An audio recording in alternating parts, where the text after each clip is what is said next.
ৰোগীৰ চিকিৎসাৰ নামত ফেচবুকৰ দ্বাৰা সহায় বিচাৰি ধন সংগ্ৰহ কৰা প্ৰবঞ্চকক গ্ৰেপ্তাৰ। ৰোগীৰ চিকিৎসাৰ নামত ফেচবুকত সহায় বিচাৰি ধন সংগ্ৰহ প্ৰবঞ্চকৰ। আনকি ৰোগীৰ মৃত্যুৰ পিছতো চিকিৎসাৰ বাবে ধন সংগ্ৰহ কৰিছিল প্ৰবঞ্চকে। অৱশেষত মৰাণ আৰক্ষীৰ জালত চৰাইদেউ জিলাৰ বকপৰাৰ প্ৰবঞ্চক ৰূপম চুতীয়া।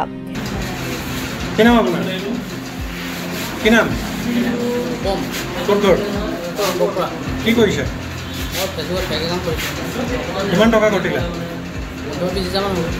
কোন ছোৱালী আছিলে? কাৰ নামত কৈছিলে? কেনেকুৱা মানুহৰ কি পইচা ফেচবুকত ফটো দিয়া? ফেচবুকত পাই যাওঁ আৰু তাৰপৰা কি পাই যাওঁ? কেনেকুৱা পাই যাওঁ? হেল্পৰ পষ্ট সেইটোকে উঠাই পিনে মোৰ তাত দিলোঁ। মানে কি বেমাৰী মানুহ? কাৰ কাৰ নামত কৰিছিলা? সমীৰ বৰুৱা, মণিকা বৰুৱা, কিমান 5টা আছে। কিমান পইচা আহিলে? 15-20 হাজাৰমান আহিলে। কিমানজন ৰোগীৰ নামত এনেধৰণৰ পইচাটো সংগ্ৰহ কৰা হ'ল? 2-3জন। তোমাৰ লগত আৰু কোন কোন আছে? মই অকলে। তোমাৰ মানুহজনীৰ নামো আছে, তেওঁৰ নামতে একাউণ্ট খুলিছে? নহয়, তেওঁ যিটো গুগল পে' সেইটো মোবাইলত আছিলে সেইটো স্কেনাৰ দি দিছিলোঁ। বেংক একাউণ্টটো কাৰ নামত আছে? তেওঁৰ নামতে আছে। গুগল পে'টো তেওঁৰ নামত আছে। গুগল পে'ত যিটো মোবাইল পইচা দিয়া হৈছে সেইটো বেলেগৰ কাৰোবাৰ একাউণ্টত দি দিছোঁ। এক দুৰাৰোগ্য ৰোগত আক্ৰান্ত মৰাণৰ পানীতোলা বলবিল গাঁৱৰ অনিল শইকীয়াৰ 11 বছৰীয়া কন্যা অনিশা শইকীয়াৰ চিকিৎসাৰ বাবে অৰ্থ সাহায্য বিচাৰি পৰিয়ালৰ লোকে ফেচবুকত এটি পোষ্ট দিছিল। ইতিমধ্যে ডিব্ৰুগড়ৰ অসম চিকিৎসা মহাবিদ্যালয়ত চিকিৎসাধীন হৈ আছিল কণমানিগৰাকী। এই পোষ্ট পোৱাৰ পিছতে ৰূপম চুতীয়া নামৰ লোকজনেও 5টা ভিন্ন ভিন্ন ফেচবুক একাউণ্টৰ দ্বাৰা অনিশা শইকীয়াৰ চিকিৎসাৰ বাবে অৰ্থ সাহায্য বিচাৰে। সাহায্য প্ৰদানৰ বাবে তেওঁৰ পত্নীৰ একাউণ্ট নম্বৰ আৰু QR কোড দিয়ে ৰূপম চুতীয়াই। এই কাণ্ডৰ বিষয়ে কণমানিগৰাকীৰ পৰিয়ালৰ লোকে অৱগত হোৱাৰ পিছতে কণমানিগৰাকীৰ মাতৃয়ে মৰাণ আৰক্ষী থানাত এজাহাৰ দাখিল কৰে। ইফালে অনিশা শইকীয়াক চিকিৎসাৰ বাবে গুৱাহাটীলৈ লৈ যোৱা হয় যদিও চিকিৎসাধীন অৱস্থাত 18 জুনত মৃত্যু সাৱটি লয় কণমানিগৰাকীয়ে। ইয়াৰ পিছতো কণমানিগৰাকীৰ চিকিৎসাৰ নামত ধন সংগ্ৰহ কৰে ৰূপম চুতীয়াই। অৱশেষত মৰাণ আৰক্ষীয়ে তদন্ত চলাই গ্ৰেপ্তাৰ কৰিবলৈ সক্ষম হয় প্ৰবঞ্চক ৰূপম চুতীয়াক। বহুকেইটা ধাৰাৰ অধীনত গ্ৰেপ্তাৰ কৰি ধৃত ৰূপম চুতীয়াক জেললৈ প্ৰেৰণৰ ব্যৱস্থা কৰা হয়।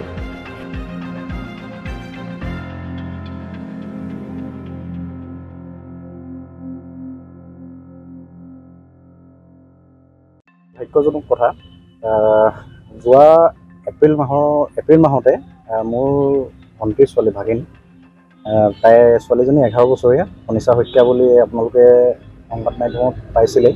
তো তাই এটা দুৰাৰোগ্য বেমাৰত মানে আক্ৰান্ত হৈছিলে। ডিব্ৰুগড় মেডিকেল কলেজত মানে চিকিৎসাধীন হৈ আছিলে।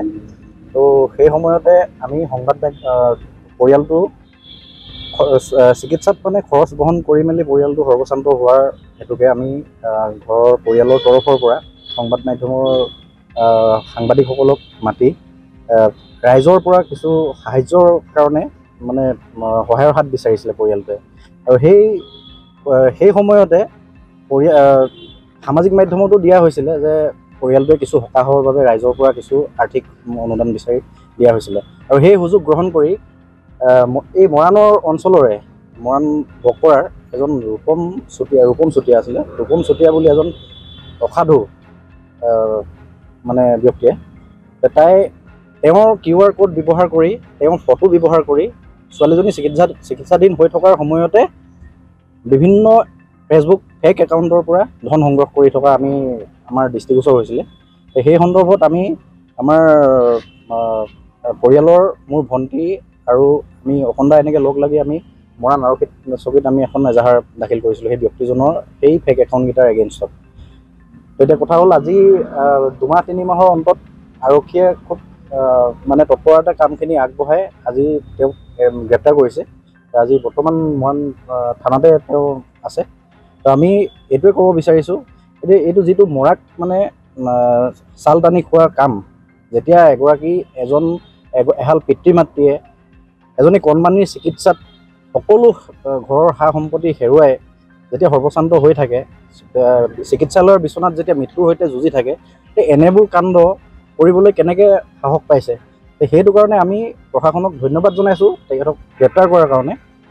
এই অসাধু ব্যক্তিজনক গ্ৰেপ্তাৰ কৰাৰ কাৰণে আমি প্ৰশাসনক আমি ধন্যবাদ জনাইছোঁ আৰু ইয়াৰ আমি এক উচিত তদন্ত কৰি আৰু ইয়াৰ লগত জড়িত আৰু মানে এনেকৈ কোনোবা দুষ্ট চক্ৰ জড়িত আছে নেকি তাক বিচাৰ কৰি উচিত শাস্তিৰ কাৰণে আমি দাবী জনাইছোঁ। এটা কাণ্ড বুলি ক'ব লাগিব। আজি কিছু মাহৰ আগত বৰবিল লুকুমাই পথালি বামৰ এজনী কণমানি তাই দুৰাৰোগ্য ৰোগত আক্ৰান্ত হৈছিলে। পৰৱৰ্তী সময়ত তেখেতে তাই এই পৃথিৱীৰ পৰা গুচি গ'ল। যেতিয়া ৰোগত আক্ৰান্ত হৈ আছিলে তেতিয়াও ৰূপম চুতীয়াৰ নামৰ বকপৰা এজন ল'ৰাই তেখেতৰ পত্নীৰ নামত ডিমৌ কানাড়া বেংকত একাউণ্ট খুলি প্ৰথমে পত্নীৰ নামত টকা সংগ্ৰহ কৰিছিলে। পৰৱৰ্তী সময়ত গুগল পে' যোগেদি কিউ আৰ ক'ড ব্যৱহাৰ কৰি এইটো ৰূপম চুতীয়া তাৰ নিজৰ নামত আছে ব্যৱহাৰ কৰি বিভিন্ন একাউণ্টৰ পৰা টকা সংগ্ৰহ কৰিছিলে। অতি নিৰ্লজ্জ আৰু দুৰ্ভাগ্যজনক কথা।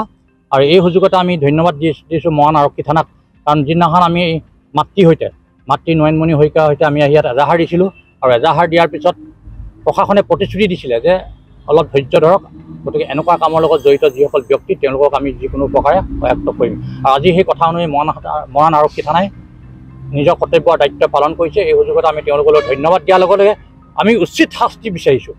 যিজনী ছোৱালীৰ ৰোগত আক্ৰান্ত হৈ পৰিয়ালৰ ফালৰ পৰা সহায় বিচাৰিছিলে, পৰৱৰ্তী সময়ত মুখ্যমন্ত্ৰী ডাঙৰীয়াই ছোৱালীজনীক সহায় আগবঢ়াওঁতে পোষ্টটো ডিলিট কৰি দিলে ঘৰৰ মানুহে। কিন্তু এনেকুৱা ধৰণৰ পাখণ্ডকেইটাই কি কৰিলে, সেই পোষ্টটো কপি কৰি ৰাখি পৰৱৰ্তী সময়ত সামাজিক মাধ্যমৰ যোগেদি বিভিন্ন একাউণ্ট খুলি পিনে টকা সংগ্ৰহ কৰি থাকিলে, আনকি মৃত্যুৰ পিছতো টকা সংগ্ৰহ কৰিবলৈ বাদ নিদিলে।